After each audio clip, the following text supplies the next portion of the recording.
તો ફરી એક વખત સ્વાગત છે આપ સૌનું આપણી પોતાની ચેનલ કુંતસ કુકિંગ ટેલ્સમાં, જ્યાં આપણે પહોંચી ગયા છે આપણા ઝાલાવાડના ઝળહળતા સિટી એવા સુરેન્દ્રનગરને એક્સપ્લોર કરવા માટે. આમ તો જે આ સિટી છે એ ખાસ તો ફેમસ છે એના તીખા, તમતમતા અને એકદમ ચટપટા એવા ફૂડ માટે.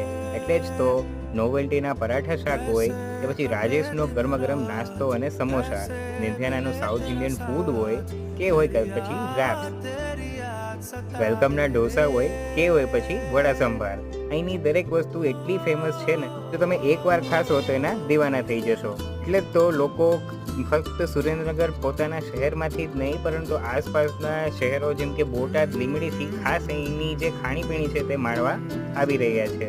ફક્ત ખાણીપીણી જ નહીં, પણ આના જે હિસ્ટોરિકલ મોન્યુમેન્ટ્સ છે, જેમાં રાણક દેવીનું મંદિર, હવા મહેલ, માધા વાવ, દુધરેજનું વડવાળા મંદિર, એ પણ પૂરા વર્લ્ડ વાઇડ ફેમસ છે. ભાઈ રાસ એની જોવો છો, ટેગ કરો તમારા સુરેન્દ્રનગર